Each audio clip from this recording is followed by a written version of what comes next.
Father, forgive me, for I have sinned. Sit, child, and tell me of your woes. How long has it been since your last confession? Oh gosh, I don't know. How old am I? That many. Child, when did you first receive the sacrament? The sacra what? Child, are you Catholic? Is the Pope Catholic? Well, some might say. Precisely. Some people say he isn't. Some people say he is, but there are other popes. And don't get me started on the Orthodox Church. You think the Pope is just an upstart patriarch? Child, I think this confession is going awry. What brings you to the confessional today? Well, Father, it's been years since the podcaster's Guide to the Conspiracy has talked about Catholic conspiracies and conspiracy theories, and we're seeking forgiveness. I'm not sure that talking about Catholic conspiracies is a sin, child. In fact, I think talking about them is considered to be a mortal sin by the church. But it's not you or the church we seek forgiveness from. It's our audience. Well, may God have mercy on us all, because the audience for podcasts is a venial and jealous thing. The Podcaster's Guide to the Conspiracy, featuring Josh Edison and M. Dentith.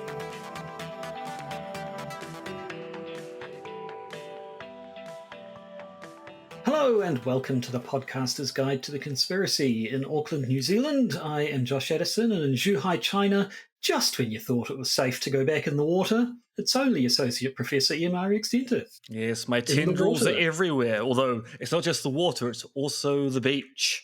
There's actually a large number in the wake of Jaws, films about how dangerous it was before you even got into the waters. An entire horror film about some kind of fungal growth in the actual beach itself, swallowing swimmers before they can even get to the sea. Is that the recent one? I've seen a recent one about it. No. So there is a recent one on the same theme, but there is one that's almost contemporaneous with Jaws itself. I think it's a classic case of an Italian film ripping off a franchise, in this case Jaws, in the same way that there was a Alien 2 Alien on Earth sequel to the original Alien film, which is not Aliens because it was made before Aliens, and a sequel to The Terminator set underneath Venice. There's a lot of great Italian films from that time period. And there's one, so I think the one you're thinking of is The Sand, which sounds about right.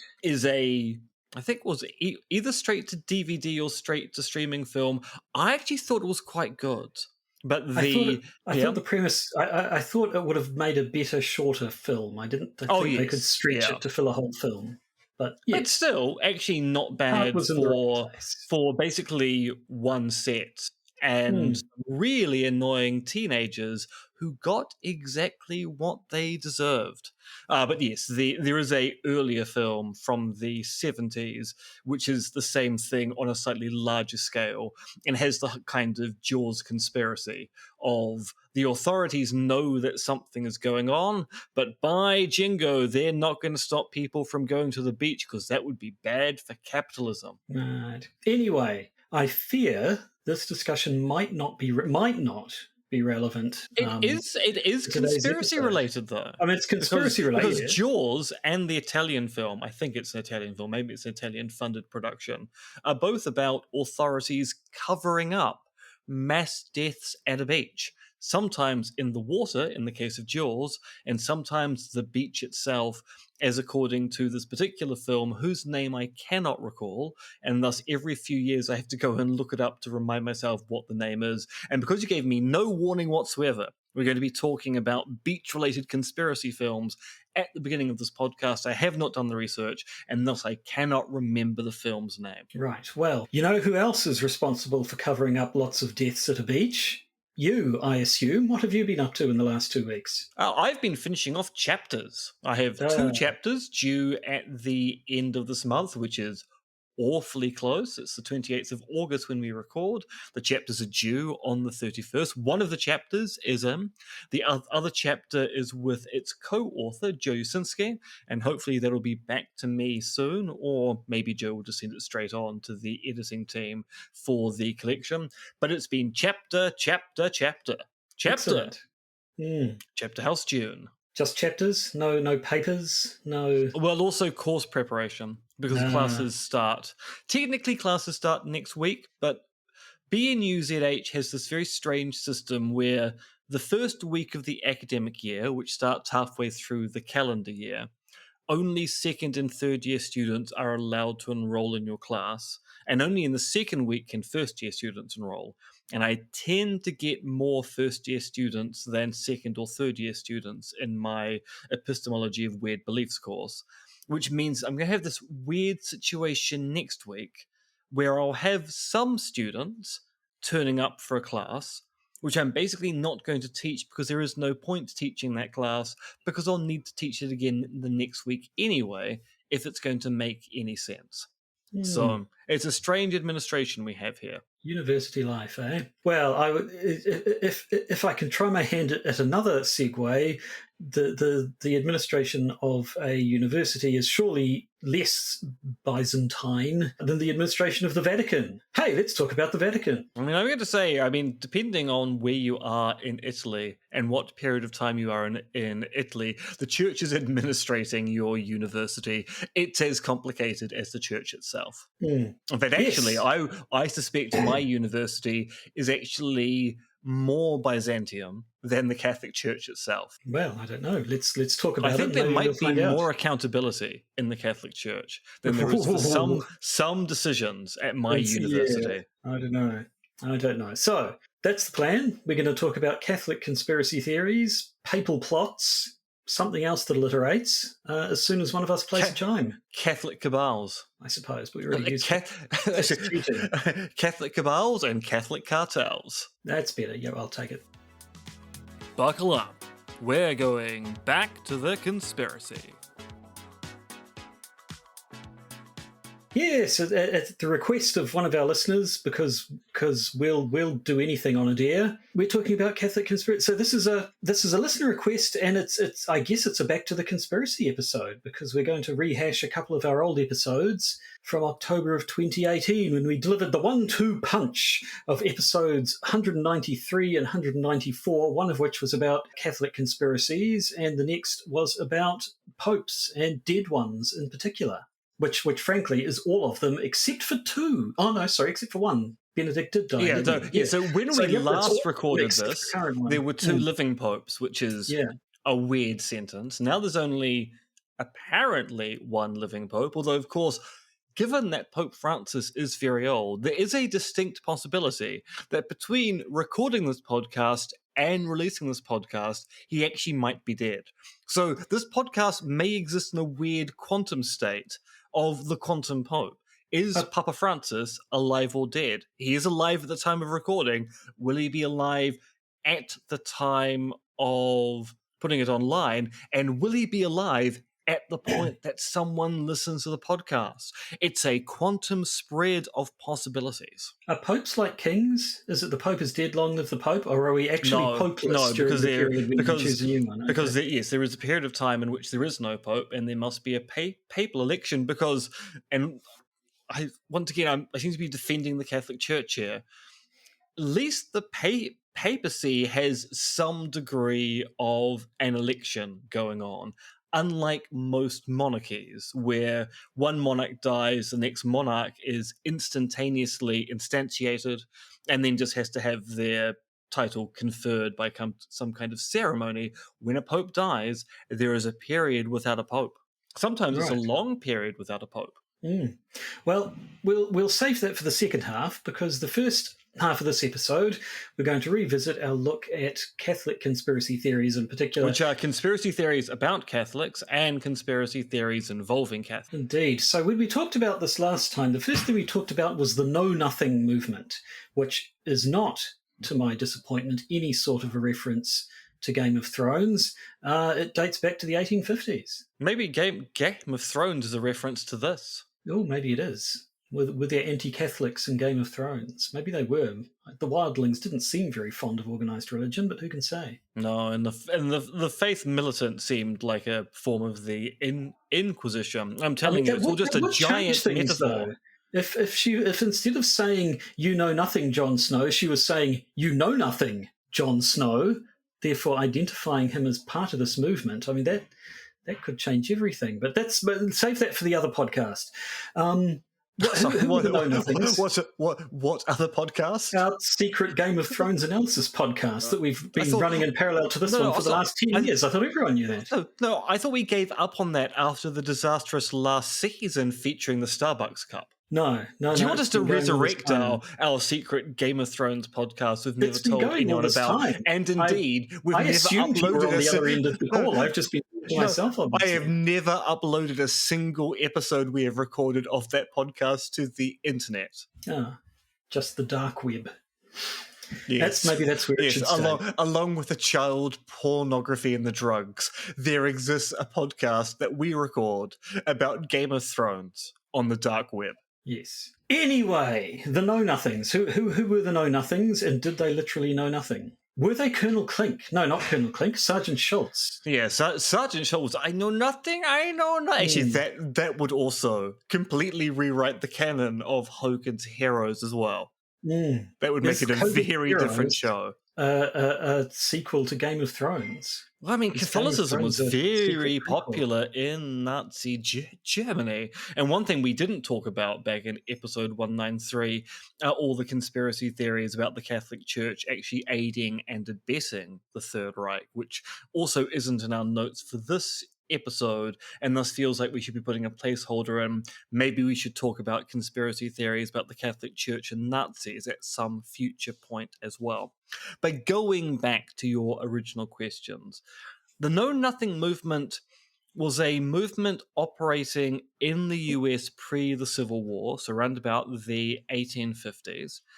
And they were an anti-Catholic and also anti-immigrant organization, in part because 19th century America, particularly early 19th century America, there was a kind of feeling that the only good immigrants, the only good people to come to the continent of North America were those people who came from good old Blighty and maybe some of the more Protestant European nations. But those Irish people, those Spanish people, those Italian peoples, they weren't good, decent Americans because they owed allegiance not to the government.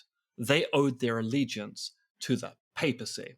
So this was very much an anti-Catholic, anti-immigrant organization that initially started out as a secret society, but actually ended up forming into a political party with, in retrospect, the rather awkward name, the Native American Party, later on known just as the American Party. And the reason why they were called the Know Nothings was because of their origin as a secret society. When you asked them about it, they would say, I know nothing about the secret society you're asking me about, which means, of course, they ended up becoming the Know Nothings because they claimed to know nothing about the secret organization that they belonged to. So they were Sergeant Schultz's, a whole lot of them. Yeah, against Catholic I feel a connected Hogan's universe coming. Yeah. I think we need to develop this further. The Game of Thrones Hogan's Heroes connected universe. This all fits. This is not the multiverse people wanted, but it is the multiverse the one people they deserve. Getting. Yeah. Yes. No. So the Know Nothings, they believed that Roman Catholics were conspiring to undermine their way of life or whatever, and tried to organize good. I guess what they would call real Americans, by which they mean American-born Protestants, to protect their own way of life. In fact, I think basically WASPs. They were they were the WASPs, the white Anglo-Saxon Protestants. I think this will be a common theme throughout it. The idea, you see, not just anti-Catholic, but lots of ones. The idea that there are people who with divided loyalties. They're not fully loyal to our country. They have some sort of loyalty to someone else. In this case, the Catholic Church. It was actually worse than that, because it was the claim that if you were Roman Catholic, you didn't even have a divided loyalty, you were loyal to the papacy. So you might pretend that you were a Whig, or you might pretend that you were all about America, but really, you were about the Pope, and that was the only thing you thought about. Pope in the morning, Pope in the afternoon, bit of Pope at lunchtime, and Pope whilst you sleep. So these know nothings in the Native American Party, apparently they did okay electorally in 1854, but then their success did not last. In elections in 1856, their vote basically collapsed. They had been popular to begin with because the Whig Party had died out, and they were the opponents to the then Democrats, and so I think the American Party could step in there, but that didn't last. And there was the whole slavery issue. This is Yeah, a because it thing. turns out that being anti-Catholic isn't much of a unifying political force when it comes to other issues people might be concerned about. And it turned out you could be anti Catholic and anti slavery, or you could be anti Catholic and really, really pro slavery. And I believe America had a bit of a civil war Yeah, about this whole sort of a slavery to-do, thing, yeah, which saw involving it for a Catholics on while. kind of both sides of the divide and also saw anti Catholics on both sides of the divide as well. So it turned out that was the Yeah, so dividing issue. you might People be voted along. anti-Catholic pro-slavery and suddenly going, well, actually the only people who are supporting me in my pro-slavery things in my particular region of the US are the other Catholic landowners. Oh, this is a bit awkward because I kind of hate you guys, but at the same time, you're kind of with me with the whole we are going to keep people as property thing, or vice versa. I might really hate Catholics and really hate slavery. It's only the Catholics in my local village who are also anti-keeping slaves and going, oh, those Protestants, they really like keeping slaves, and the only people who are turning up to the anti-slavery protests are the Catholics. This is very awkward. But they may not have done particularly well electorally, but they did a bit of damage. There was anti-Catholic riots, which did result in some deaths. There was a riot in Louisville, in Kentucky, on the 6th of August, 1855. So apparently, 22 people were killed in this riot. It was to do with there was a race for the office of governor, and it was hotly contested, and arguing over the election turned into fighting and rioting, which turned into deaths. Similarly, in Baltimore, mayoral elections in 1856, 1857, and 1858 were all marred by what our notes refer to as violence and well-founded accusations of ballot rigging. Electoral politics in the US has always been a little bit of the old ballot stuffing. Apparently, Know Nothings were associated with an actual tarring and feathering of a Catholic priest in Ellsworth in Maine in 1851, and Know Nothings were blamed for the burning of a Catholic church in Bath in 1854. So, I mean, this wasn't just noise. This wasn't just people spouting rhetoric. They backed it up with violence, at least sometimes. Well, once again, politics in America, it's always had a certain character. And it's worth pointing out that if you have seen the film Gangs of New York with Daniel Day-Lewis, the American Party features in that, and Daniel Day-Lewis's character himself is apparently based on a guy called William Poole, who was an actual leader of the Know Nothing movement. The only thing I remember about the Gangs of New York is it's very, very, very, very, very, very, very, very long and boring. That has the line with the threat with, you see this knife? I'm going to teach you to speak English with this knife, which is one of the best threats of all time. But apart from that one line, don't know the film has a lot to recommend it to me. No, it's once again, it's very, very, very, very, very, very, very, very, very, very, very long and boring. So, at any rate, the Know Nothings and their American Party didn't last particularly long, but anti-Catholic conspiracies continue in the States to this day, and in other places. But that's where we've been looking at the moment. So after the Know Nothings, there was the American Protective Association. The APA, and the problem with the problem with the APA is it's an acronym that gets used in America a lot. So there's the American Psychological Association, the American Philosophical Association, and also apparently the American Protective Association. I think there should be a moratorium on using APA as an acronym actually just for all time now. There's also the APA referencing style, so it's very confusing.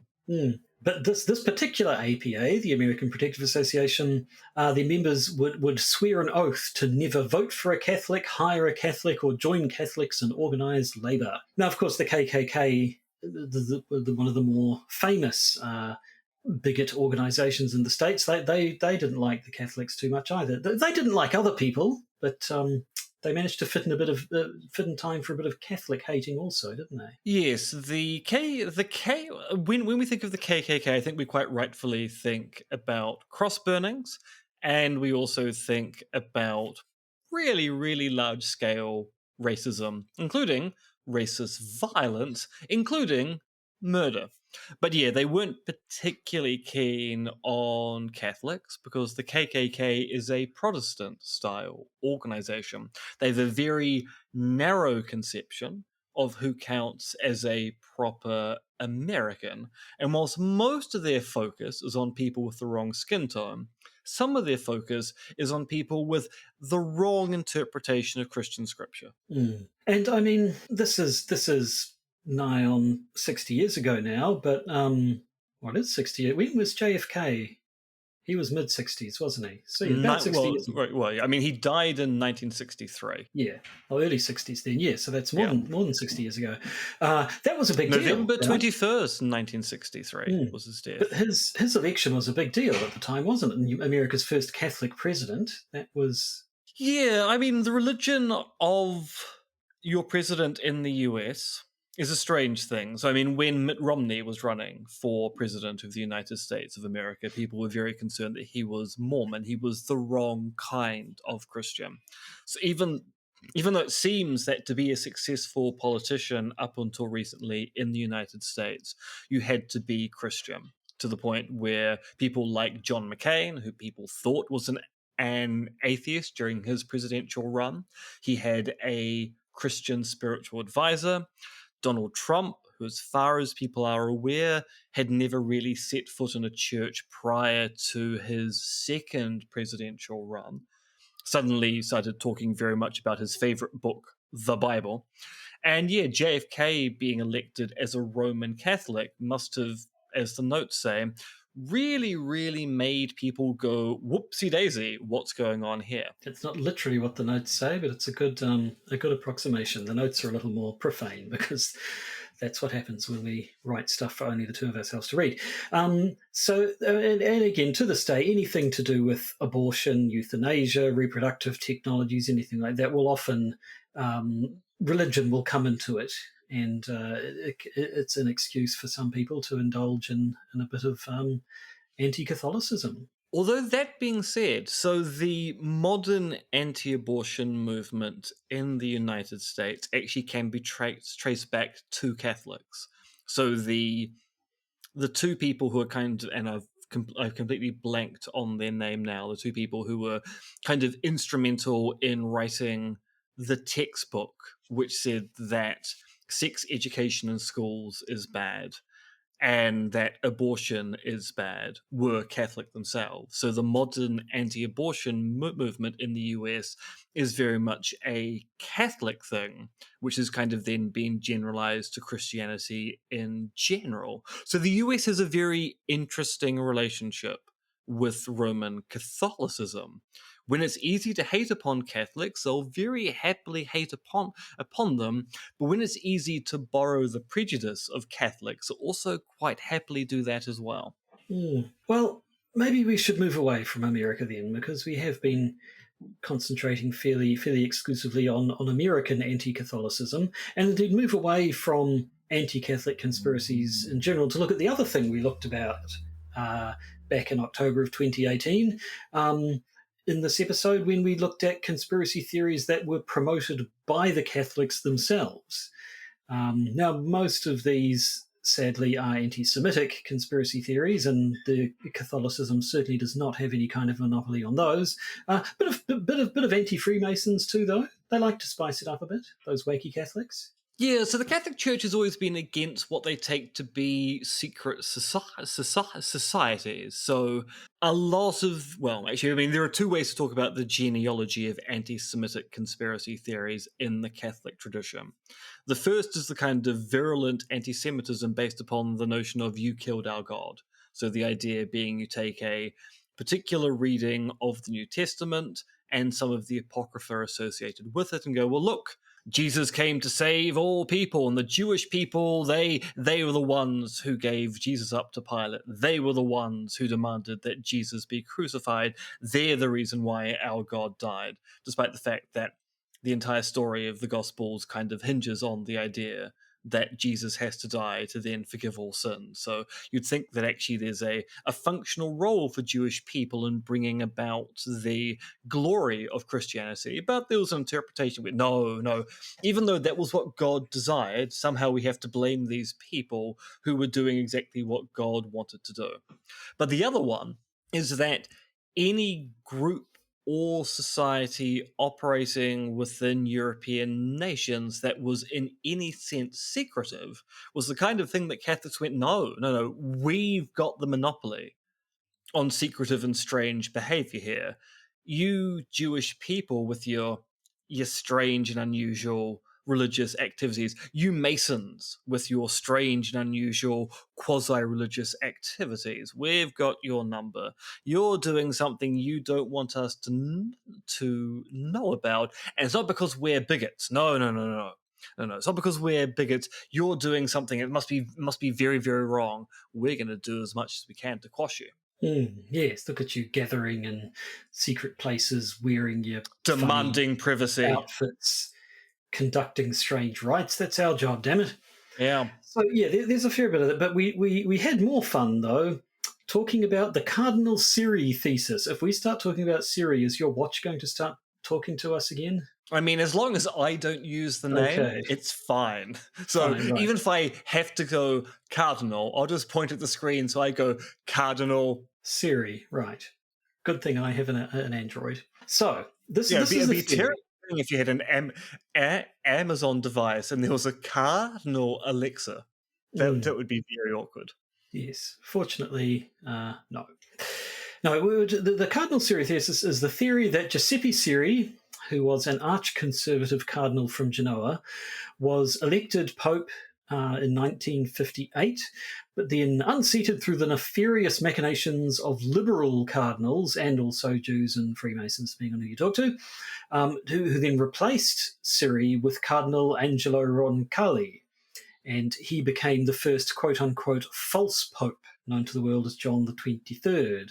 And so this is the idea that it reminds me a little bit of the sovereign citizen stuff, I guess. The idea that due to this thing that happened in the past, this organization, this lineage is illegitimate, or was illegitimate, and therefore remains illegitimate to this day. Is that the sort of thing? Now, from memory, when we talked about this back in 2018, the reason why people even came up with this thesis is that the papal enclave of 1958, where they were electing the new pope, there was a error in the smoke coming out of the chimney after one of the rounds of voting.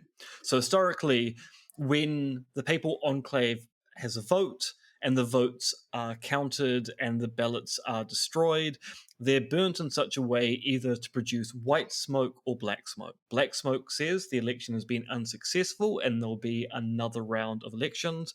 White smoke tells you there has been a successful election. And in the 1958 enclave, one of the rounds, white smoke comes from the chimney above the basilica, and then it quickly turns black. So there was an error in the chemical being added to the fire. The wrong chemical was added in, which led to what appeared to be a false vote. And people have gone, no. I mean, that's the excuse the church made. But no, even though the right person was elected to the role, there was a conspiracy amongst the cardinals to rob the real pope of their position and install someone more liberal in their place. And then apparently, so Cardinal Roncalli becomes John the 23rd. Who doesn't He live died particularly long. 5 years later in 1963. He dies. And now the claim is that once again, Giuseppe Siri was supposed to have been made the Pope this time, but once again was shafted in favour of Cardinal Giovanni Battista Montini, who became now the second quote-unquote false Pope under the name of Paul VI. And Siri was supposedly at this point exiled to a monastery and told to keep his mouth shut about the whole thing. So according to this, we have not had a legitimate Pope since 1958. Now, there's a particular problem with this thesis in that, a little bit like the Richard Pearse thesis of the first successful flight in the world. So, non-New Zealanders may not be aware of this, but some New Zealanders believe that the first person to achieve powered flight in the world wasn't the Wright brothers, but a New Zealand inventor by the name of Richard Pearse. And Richard Pearse was an inventor back home. He was working on powered flight around about the same time that the Wright brothers and other people were working on powered flight. And some people claim to have witnessed Pearse actually fly a plane before the Wright brothers had their first successful flight at Kitty Hawk.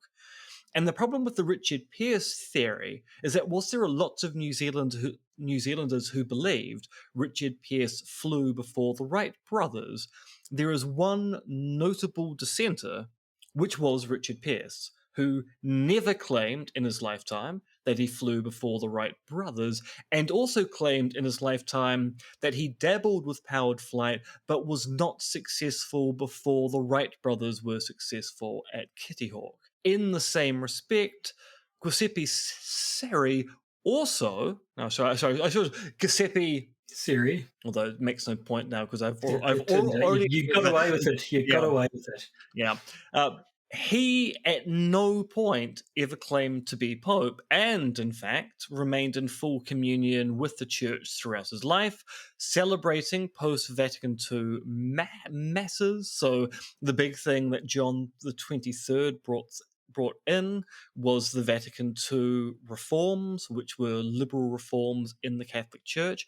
You would think that if an arch-conservative was the real Pope, they would be resisting any of the reforms and sticking with the Latin Mass and the like.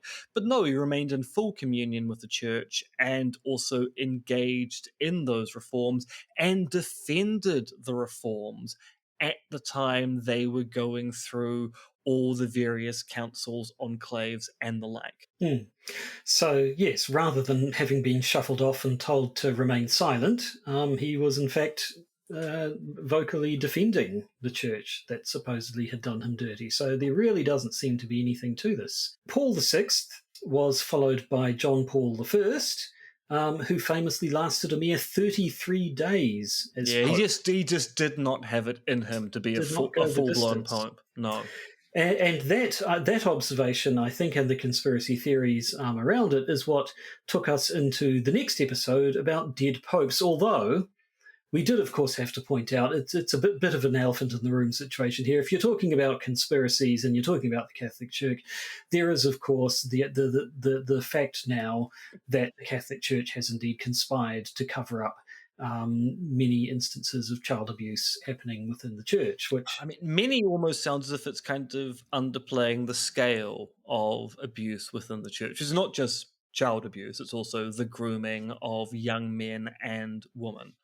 The Catholic Church has had a very long and storied history of not only denying the abuse, but being perfectly aware the abuse was going on and solving the problem of abuse simply by moving abusive priests from one parish to another, where they engaged in abuse again, and then moving them to another parish, because for some reason the idea of actually punishing these priests for what they're doing was something the church never really considered was a possibility.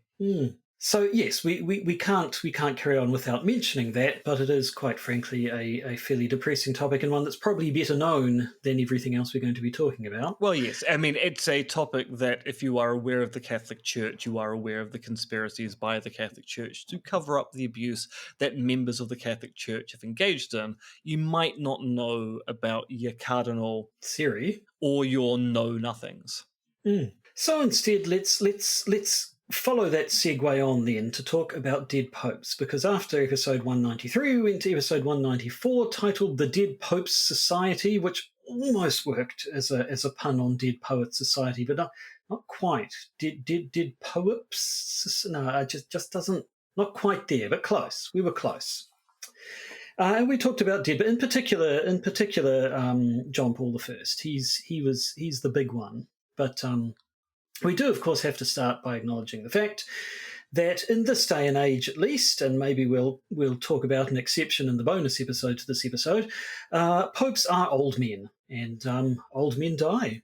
So the death of a pope shouldn't really be that big of a surprise, and yet sometimes people have found it to be exceptional enough to generate conspiracy theories. And I guess John. I sort of make one note here. So yes, historically, at least in the modern era, popes have typically ended up being old men.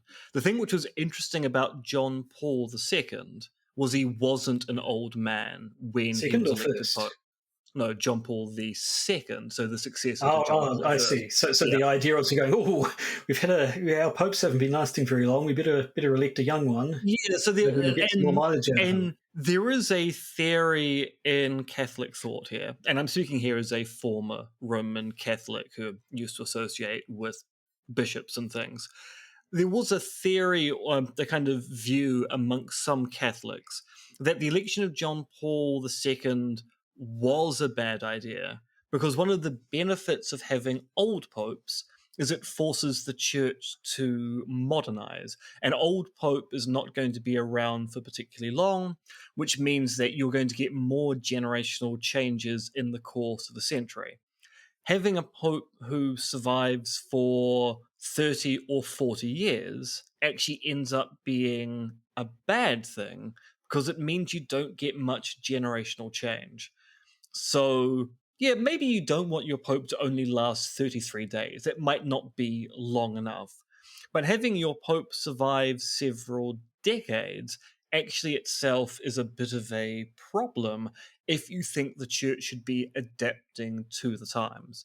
And many people will point out that even though the Vatican II reforms started, they also stalled under Pope John Paul II, and they're really only being worked upon now under Pope Francis, which is quite a long time from 1978 up until when Pope Francis ended up taking on the reins after the very strange resignation of Pope Benedict. I look like Darth Sidious II.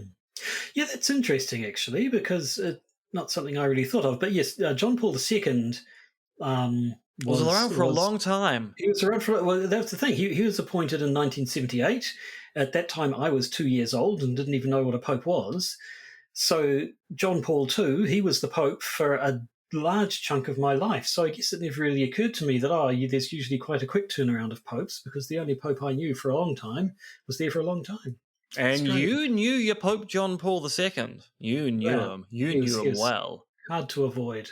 Everywhere, that Pope. Couldn't keep him down, except when they did. So, but his predecessor, John Paul I, formerly Albino Luciani.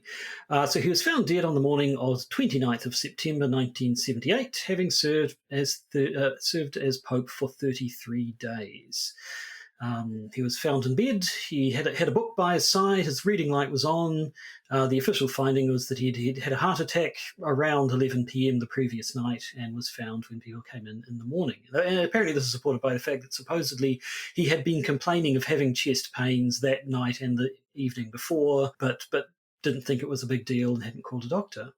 So that sounds fairly ordinary, but there were conspiracy theories nonetheless, and one of the things driving them is something that we've seen many times in many different situations. Simply the fact that there are discrepancies, contradictions in the reporting of his death. So, there were some reports that he had been found by his secretaries. There are some reports that he had been found by the two nuns who were attending to him. There were discrepancies around which book it was that had been found next to him, that he had been reading before he died.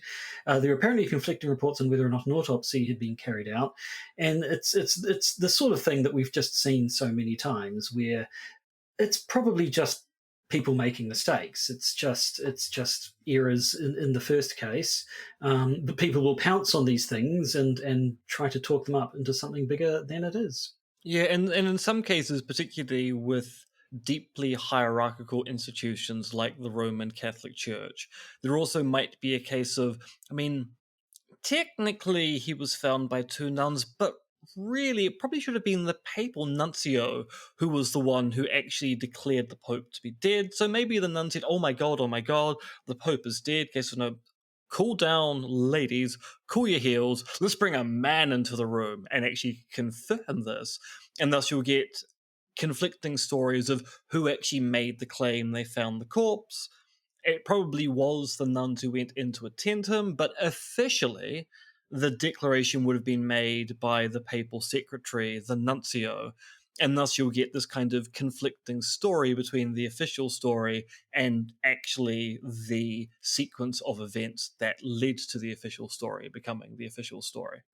Now, some people have talked about the fact that John Paul I was a liberal pope, which is, from what I gather, is in keeping with his predecessors, as we just said. John the 23rd was a liberal pope who according to the Giuseppe the Pope Siri theory, had been brought in ahead of the conservative Siri, and then supposedly Paul VI was the same. So, but possibly John Paul I was more liberal than those others. Supposedly he was more sympathetic to contraception than other popes had been. Apparently he had no problem with artificial insemination. So maybe there were theories there around the fact that people were worried he was taking the church in the wrong direction and being too liberal, and that was a reason to bump him off. I mean, as far as I'm aware, there's no specifics on exactly how he had been killed, but these people reckon he had been.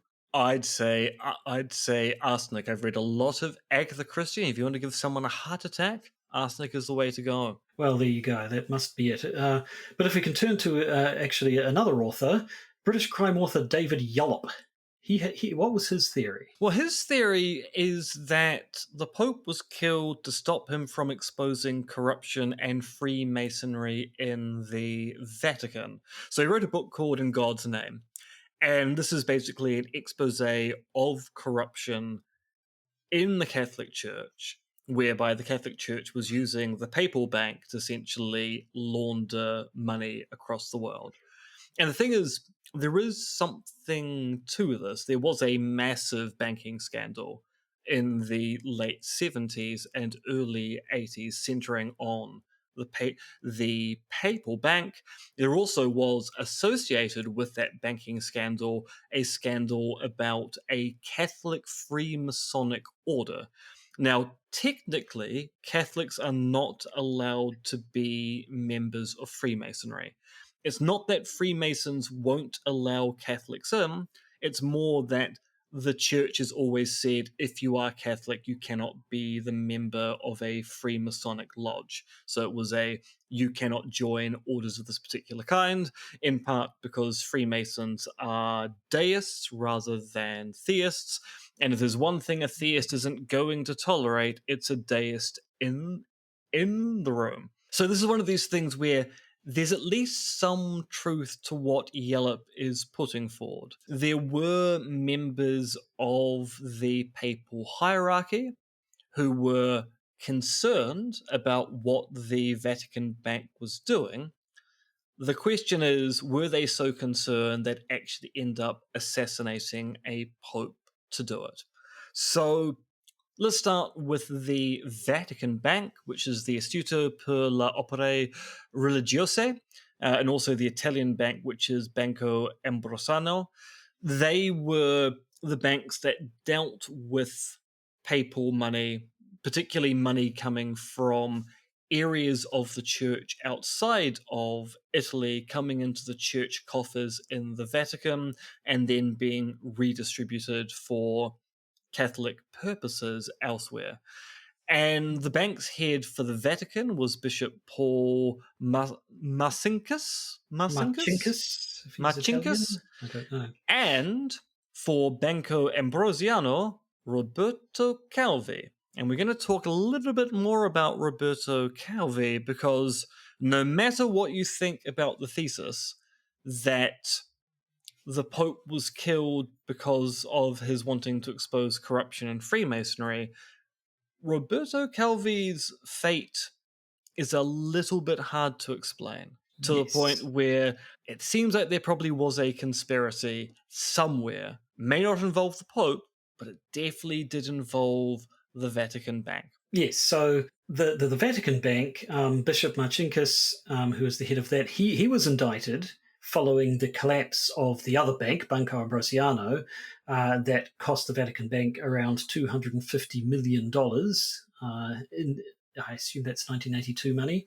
So there was that side of it. And then there was what happened to Roberto Calvi. He was a member of Propaganda Due, which was an, as you say, illegal Italian Masonic lodge. At this stage, it had become sort of a far-right secret society. And he, quote-unquote, committed suicide once this corruption came out, as did his secretary. There wasn't actually a bit in that sentence that I could have put quote marks throughout, but her suicide was questioned also.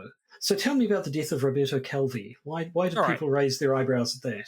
All right, so he's a Vatican banker, so he's basically the liaison for the Vatican Bank at Banco Ambrosiano. And when this is all coming down, when it becomes quite clear that there is a bank collapse, there's widespread corruption, there's money being funneled into various illegal activities, including the funding of this illegal Italian Masonic lodge, he flees Rome. So he flees Rome on the 10th of June, 1982, and flies to Venice. And from there, he hires a private plane to take him to London. On the 18th of June, a postal clerk who was crossing Blackfriars Bridge in London on a Friday morning notices Calvi's body hanging from the scaffolding beneath the bridge.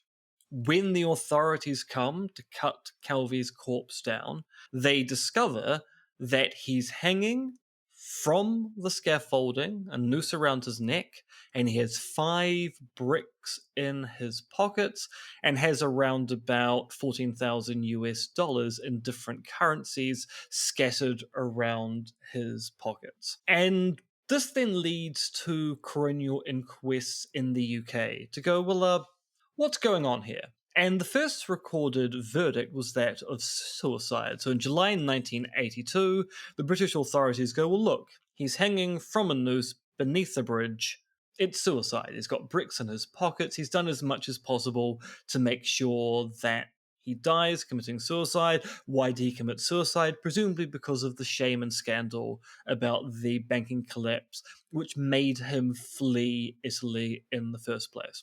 But there's a second inquest a year later, and in this case, the court is unable to determine the exact cause of death, and this is because there are some problems with the story of his death by suicide. So the injuries to Calvi's neck were inconsistent with hanging, and it turns out that the bricks in his pockets do not have his fingerprints, which means that somehow he managed to stuff 5 bricks into his pockets, not wearing gloves, and leave no fingerprints behind. But possibly the most interesting inconsistency is that when his body was found, the River Thames had receded with the tide. But the scaffolding could have been reached by a person beneath the bridge in a boat at the time he was hung, because you're able to work out when someone was hanged by body lividity and the like. So the moment in time where he apparently drops from the noose it is quite possible that someone could have taken his body to the bridge and left it there. And so it seems that if Calvi committed suicide, he did it in such a way that there's no evidence of him clambering over the scaffolding to get to the point where he hung himself, and he managed to manhandle the bricks into his pockets, leaving no forensic evidence of that manhandling behind. And he did it at a time of night where someone actually could have got to the noose by boat, which means if he committed suicide that way, he didn't do it alone. And so at this stage, people are going, he may have committed suicide, but if he did it with help. Or, given the fact that his neck wounds are not consistent with hanging, but are consistent with a kind of strangulation, indicates that maybe he was killed and his body was left there instead. So yes, there definitely seems to be something to the theories around Calvi's death, but when it comes to John Paul I, Yallop, as part of this whole theory, he named 6 men as being conspirators in the death of Pope John Paul I. 3 of these men were in the church, and 3 of them were sort of criminal mafia types. He believed, Archbishop Marcinkus was one of these people. There was also Archbishop John Patrick Cody of Chicago, who Yallop believes was about to be forced into retirement by the Pope, and Cardinal Jean-Marie Viau, who apparently had theological differences with John Paul I. And he believes that the reason why these people conspired with the mafia to kill off the Pope is that he was found, according to Yallop, with a piece of paper clutched in his hand, which named various members of the Roman Curia as Freemasons, corrupt, and or involved in money laundering with the mafia. I'm not aware of corroboration of this. And certainly, apparently, in the book, he doesn't really talk about how they killed him. It's all just about what motive they would have had to have killed him. And indeed, after the publication of this book, I believe other people took issue with his arguments. Yeah, so John Cornwell, another British author and journalist, published a book called A Thief in the Night.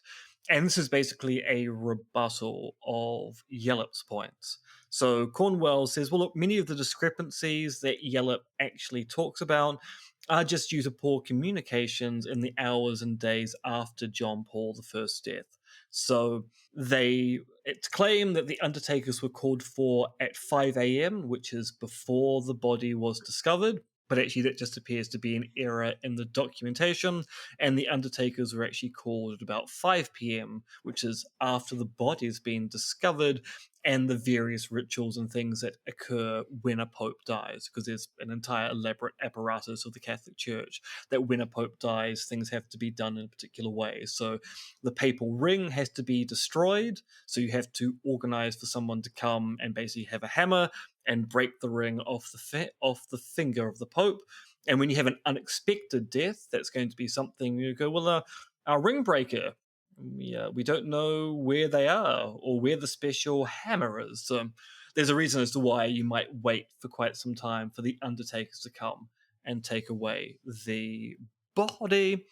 And so he basically goes through and looks at the so-called inconsistencies and goes, well, look, these aren't inconsistencies born of a conspiracy to cover up something. This is simply what happens when someone dies unexpectedly and communications kind of go awry. So he points out that the secretaries who were aware of the chest pains that John Paul I had been talking about in the days prior may have wanted to cover up the fact they didn't take his chest pains more seriously and force him to see a doctor. Because there is this question is, why, if he's experiencing chest pains, was there no medical relief actually offered there? Well, you might want to cover that up because in retrospect, what you thought was simply a case of indigestion turns out to be a medical emergency, and that's pretty embarrassing. But that's not cover up of a conspiracy, that's cover up of incompetence instead. So yes, Cornwell's book basically is a rebuttal of Yallop's thesis. It says, look, everything he puts down to conspiracy actually can be explained by cock-up or incompetence. But on the other hand, a man named Lucien Grégoire published a book called The Vatican Murders, and this one was a lot more recent.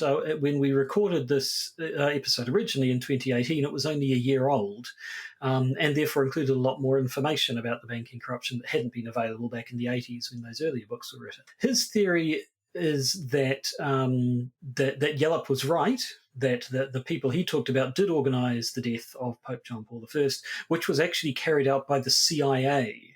And he claimed that the CIA didn't want the Pope to dismantle the Vatican as it was because the Vatican was, quote, subservient to the will of the USA, which the USA.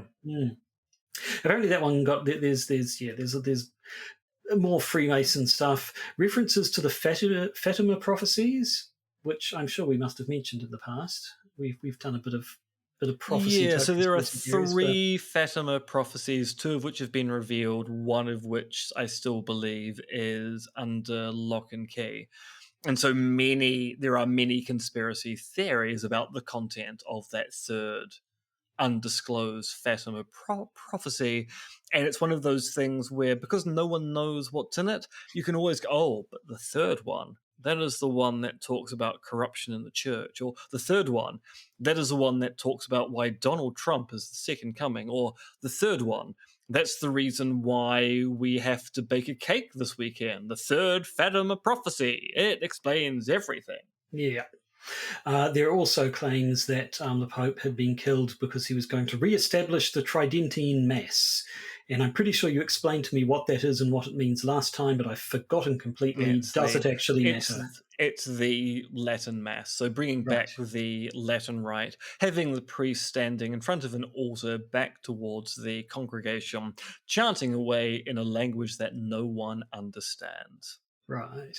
And so the last thing we talked about when it came to dead popes, which is all of them, except for Frankie, was Pope Paul VI. So he was John Paul I's predecessor, who only lasted, it was the one before him lasted 5 years. He might have been a little bit longer. At any rate, there didn't seem to be anything overly conspiratorial about his death, although he did apparently there were conspiracy theories around his opinions and practices. Apparently one time he gave a homily condemning homosexuality, which does not seem to be out of character for a No, Pope. I mean, that's very in character for the Catholic Church. But after this, he was accused of being gay himself by a French writer and diplomat called Roger Perfit.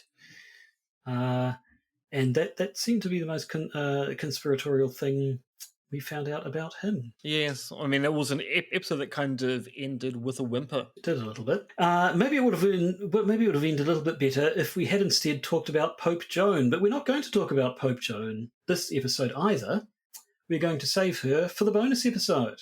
We are, yes, because it occurred to me when I was looking over our notes of the previous episodes, one of the most famous cover-ups by the Catholic Church is the cover-up of the alleged woman Pope, Pope Joan. And we didn't mention her at all in our previous discussion. And so I wrote up some notes saying, well, we can add that in, and went, by golly, by jingo, by hokey, jolly jingo, golly jingo, by. That's a bonus episode topic. So in the bonus episode, we're going to talk about Pope Joan, the woman Pope who was or wasn't. And if you'd like to know which one it is, be a patron. If you are a patron, good job. That was fun. Or be a Pope Joan. Or be Pope Joan. Patreon Joan. Patreon? Papal on Joan? Something, I don't know. We'll make it work. No. I actually don't think we will. No, probably not. I don't think we will. But what we've never made it work in the past. Why do you think we'd start making it work now? Exactly. But what will work is you going to patreon.com, searching for the Podcaster's Guide to the Conspiracy, and signing yourself up to be a patron, and then you get to listen to that episode. It'll be great. I probably won't even force you physically to listen to it this time. Sorry, you forced people to listen to it last episode. Why do you not want them to listen to the Pope Joan episode this fortnight? I'm mellowing in my old age. I'm live and let live, man. I just think you're very inconsistent about the violence that you commit upon our Patreons. Well, that's the way they like it. Or patrons. Do choose we to call believe. them Patreons or patrons? I mean, it's called Patreon, and I've never known why. But No, they're I'm not sure patrons, either. right? They're not Yes, Patreons. I consider them our patrons and the best and finest of all people. They are the Um, shiniest, most glowy people in the world. And yeah. most of you are fine. Some of you should probably get that checked out because you've probably been too close to a radiation source. But anyway, that's the end of this main episode. We'll go record a bonus one in a sec. But for now, to our blessed patrons and to all of the rest of our listeners who we're quite fond of also, I'm just going to say goodbye. Goodbye. Or as a pontiff of the Roman Catholic Church might say, goodbye. But in a comical Italian accent. Goodbye. No, that's Transylvania. Well, no, I mean, if no, they just say ciao. No, they would. Ciao. Which is a very useful term because it's both hello and goodbye. Mm. You say hello, I say goodbye. In Italian, you say ciao, I say ciao. Mm. Ciao, ciao, ciao, Ciao. ciao, Ciao. ciao, ciao. You've been listening to the Podcaster's Guide to the Conspiracy, hosted by Josh Addison and M. Dented. If you'd like to help support us, please find details of our pledge drive at either Patreon or Podbean. If you'd like to get in contact with us, email us at podcastconspiracy@gmail.com.